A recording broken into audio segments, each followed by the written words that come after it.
Day 102, 2 Samuel 3 through 5.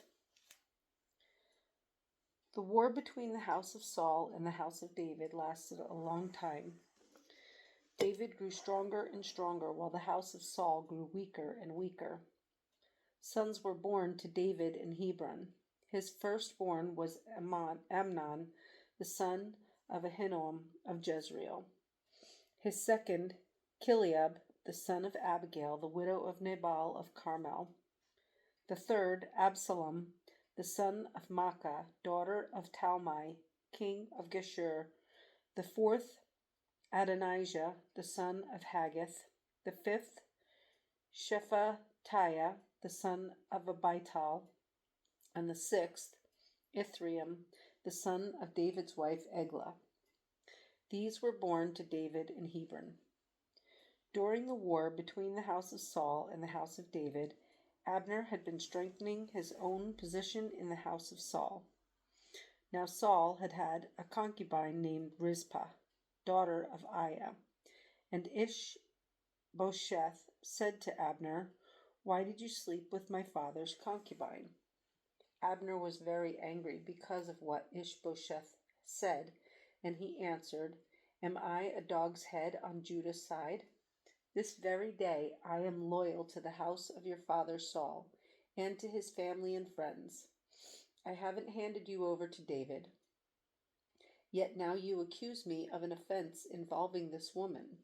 May God deal with Abner, be it ever so severely, if I do not do for David what the Lord promised him on oath, and transfer the kingdom from the house of Saul, and establish David's throne over Israel and Judah from Dan to Beersheba."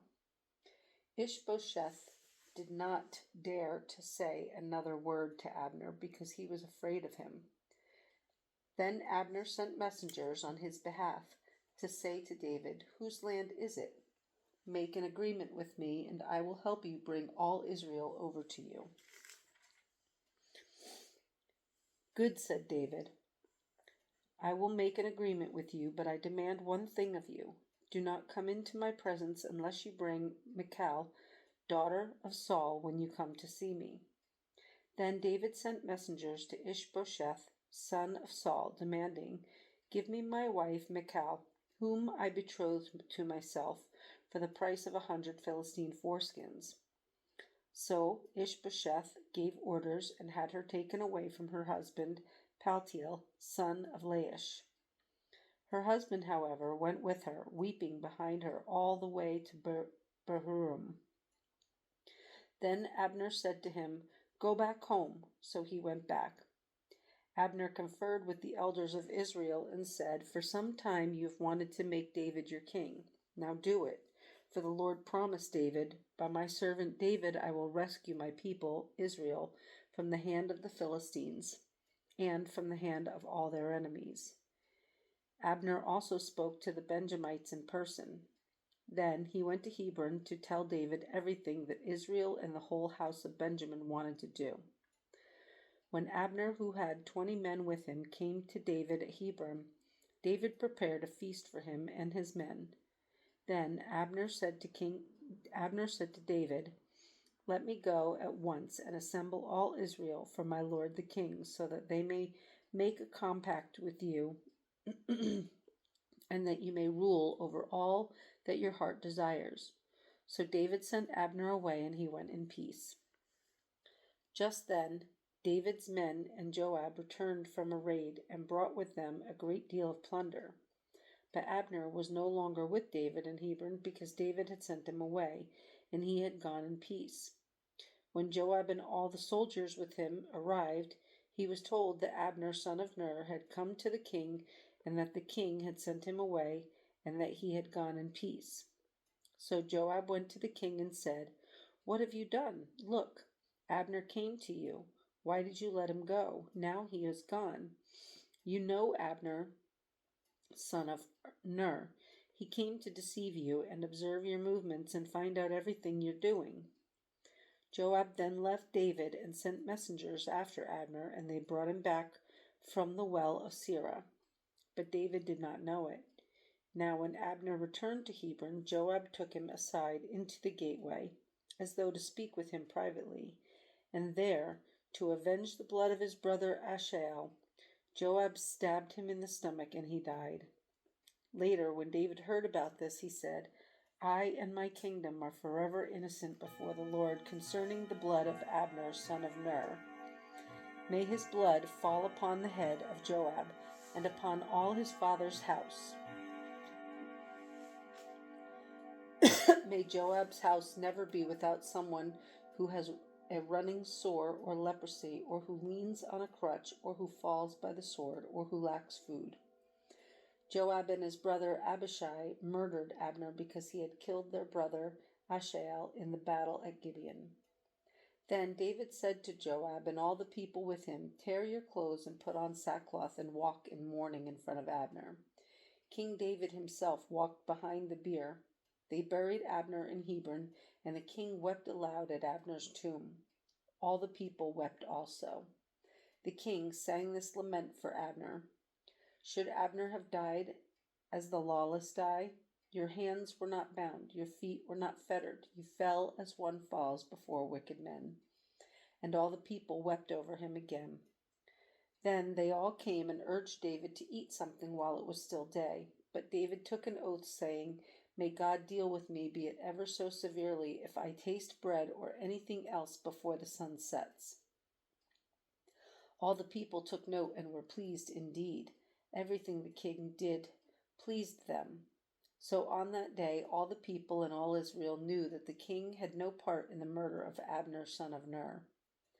Then the king said to his men, Do you not realize that a prince and a great man has fallen in Israel this day? And today, though I am the anointed king, I am weak, and these sons of Zeruiah are too strong for me. May the Lord repay the evildoer according to his evil deeds. 2 Samuel 4. When Ishbosheth, son of Saul, heard that Abner had died in Hebron, he lost courage, and all Israel became alarmed. Now Saul's son had 2 men who were leaders of raiding bands. One was named Baanah, and the other Rechab. They were sons of Rimmon and the Beerothite, from the tribe of Benjamin. Beeroth is considered part of Benjamin because the people of Beeroth fled to Gittaim and have lived there as aliens to this day. Jonathan, son of Saul, had a son who was lame in both feet. He was 5 years old when the news about Saul and Jonathan came from Jezreel. His nurse picked him up and fled, but as she hurried to leave, he fell and became crippled. His name was Mephibosheth. Now Rechab and Baanah, the sons of Rimmon and the Beerothite, set out for the house of Ishbosheth, and they arrived there in the heat of the day, while he was taking his noonday rest. They went into the inner part of the house as if to get some wheat, and they stabbed him in the stomach. Then Rechab and his brother Baanah slipped away. They had gone into the house while he was lying on the bed in his bedroom. After they stabbed and killed him, they cut off his head, taking it with them. They traveled all night by way of the Arabah. They brought the head of Ishbosheth to David at Hebron and said to the king, Here is the head of Ishbosheth, son of Saul, your enemy, who tried to take your life. This day the Lord has avenged my lord the king against Saul and his offspring. David answered Rechab and his brother Baanah, the sons of Rimmon the Beerothite, As surely as the Lord lives, who has delivered me out of all trouble, when a man told me Saul is dead and thought he was bringing good news, I seized him and put him to death in Ziklag. That was the reward I gave him for his news. How much more when wicked men have killed an innocent man in his own house and on his own bed? Should I not now demand his blood from your hands and rid the earth of you? So David gave an order to his men, and they killed them. They cut off their hands and feet and hung the bodies by the pool in Hebron. But they took the head of Bosheth and buried it in Abner's tomb at Hebron. 2 Samuel 5. All the tribes of Israel came to David at Hebron and said, "We are your own flesh and blood. In the past, while Saul was king over us, you were the one who led Israel on their military campaigns. And the Lord said to you, 'You will shepherd my people Israel, and you will become their ruler.'" When all the elders of Israel had come to King David at Hebron, the king made a compact with them at Hebron before the Lord, and they anointed David king over Israel. David was 30 years old when he became king, and he reigned 40 years in Hebron. In Hebron he reigned over Judah 7 years and 6 months, and in Jerusalem he reigned over all Israel and Judah 33 years. The king and his men marched to Jerusalem to attack the Jebusites who lived there. The Jebusites said to David, "You will not get in here. Even the blind and the lame can ward you off." They thought, "David cannot get in here." Nevertheless, David captured the fortress of Zion, the city of David. On that day, David said, "Anyone who conquers the Jebusites will have to use the water shaft to reach those lame and blind who are David's enemies. That is why they say, 'The blind and lame will not enter the palace.'" David then took up residence in the fortress and called it the City of David.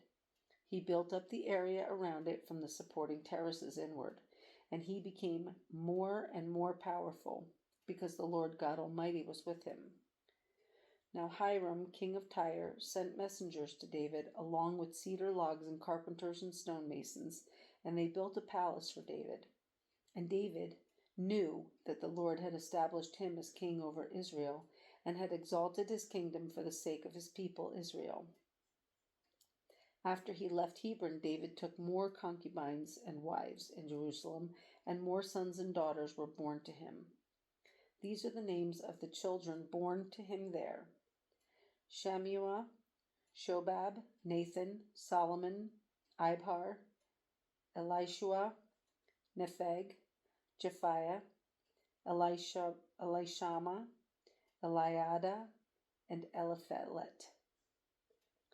When the Philistines heard that David had been anointed king over Israel, they went up in full force to search for him. But David heard about it and went down to the stronghold. Now the Philistines had come and spread out in the valley of Rephaim. So David inquired of the Lord, "Shall I go and attack the Philistines? Will you hand them over to me?" The Lord answered him, "Go, for I will surely hand the Philistines over to you." So David went to Baal Perazim, and there he defeated them. He said, "As waters break out, the Lord has broken out against my enemies before me." So that place was called Baal Perazim. The Philistines abandoned their idols there, and David and his men carried them off. Once more the Philistines came up and spread out in the valley of Rephaim. So David inquired of the Lord, and he answered, "Do not go straight up, but circle around behind them and attack them in front of the balsam trees. As soon as you hear the sound of marching in the tops of the balsam trees, move quickly, because that will mean the Lord has gone out in front of you to strike the Philistine army." So David did as the Lord commanded him, and he struck down the Philistines all the way from Gibeon to Gezer.